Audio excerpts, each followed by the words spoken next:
Welcome back. It's day 3 for the 21-day 5 Tibetan Rite Challenge. My name is Ryan House, and I am your guide to live, love, and leap. I want people to be happy, healthy, and prosperous in everything they do, to find their truth, their authentic self, their calling. And live, love, leap is the way that I do that. One of the principles of live is to incorporate daily practices. And one of my daily practices is the 5 Tibetan Rites. I've been doing this for the last 3 years, and I've found it to be hugely beneficial.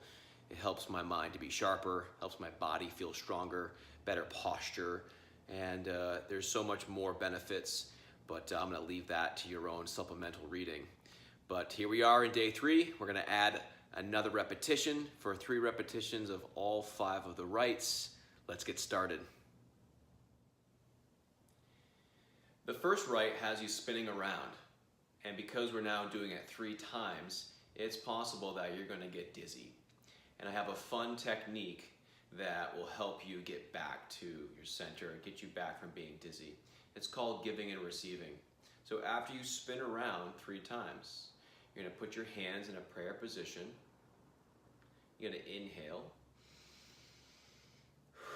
You're going to exhale out towards me. Inhale back into center. And exhale up toward the sky. And repeat. Inhale. Exhale. Inhale. Exhale. Inhale. Now if you do that 2 times after spinning around, you'll get back to your center and you won't be dizzy anymore, I promise. Another reason why I do that in general is because an act of giving and receiving, giving your love, receiving your love, is a really enjoyable practice to do on self-love and creating abundance in your life. Tibetan Rite number 1.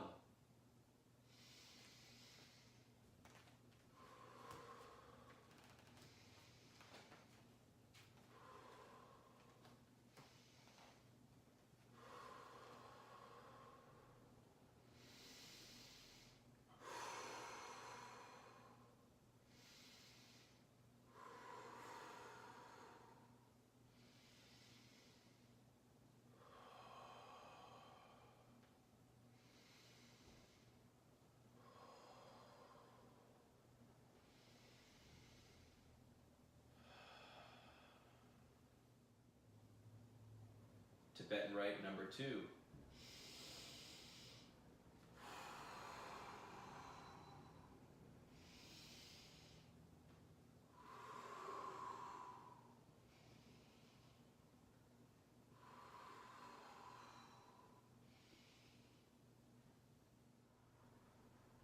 Tibetan Rite number 3.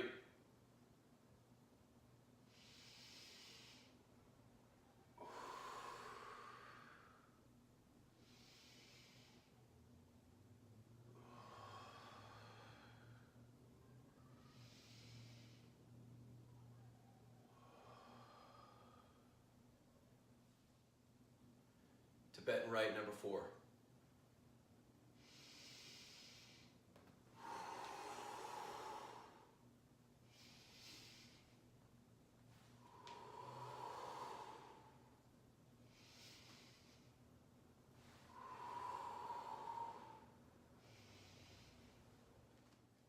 Tibetan Rite number 5.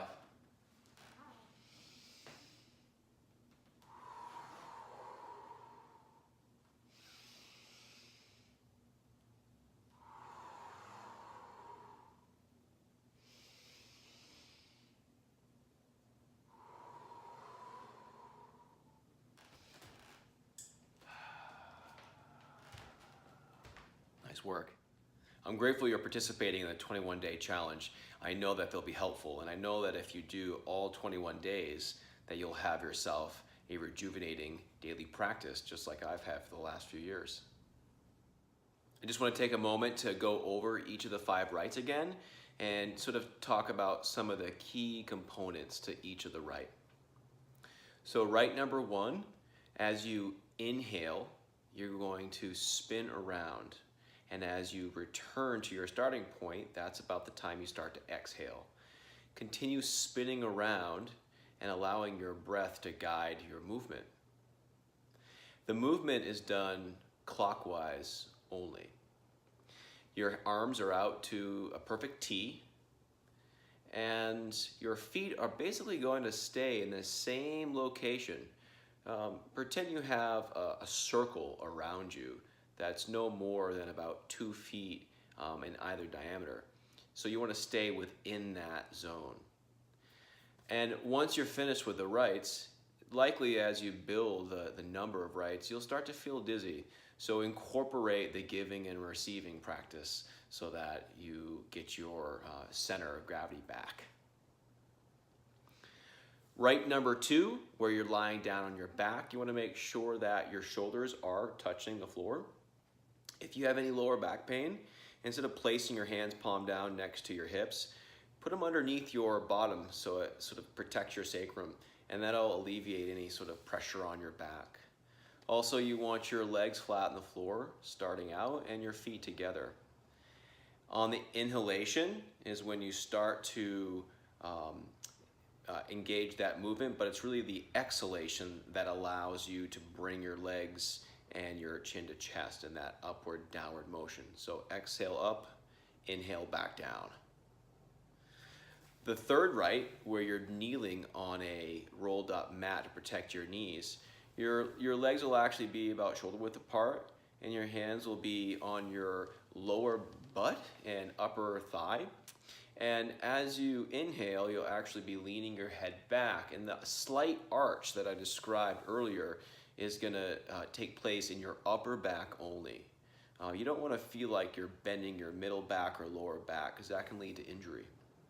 So inhale, arching back, tipping your head, and then exhale, bringing your chin right to chest, and your shoulders will want to stay right in this neutral position as you bring your chin to chest.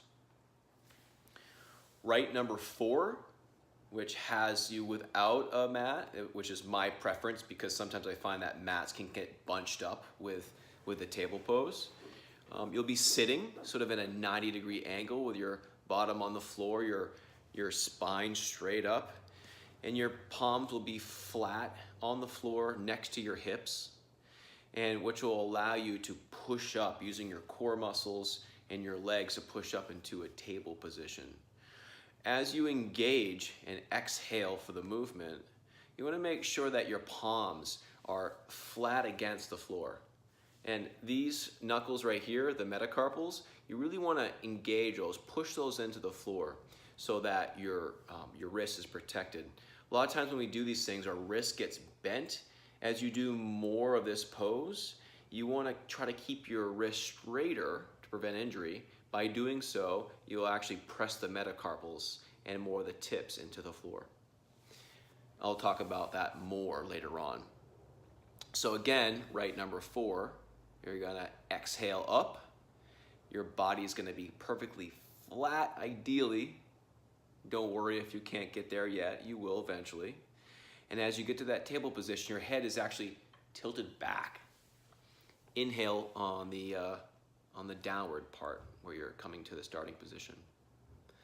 And the last rite number 5, my personal favorite, is a combination of the yoga poses downward dog and cobra. The downward dog starts the move. That's where you inhale down, and as you come through, you exhale into cobra.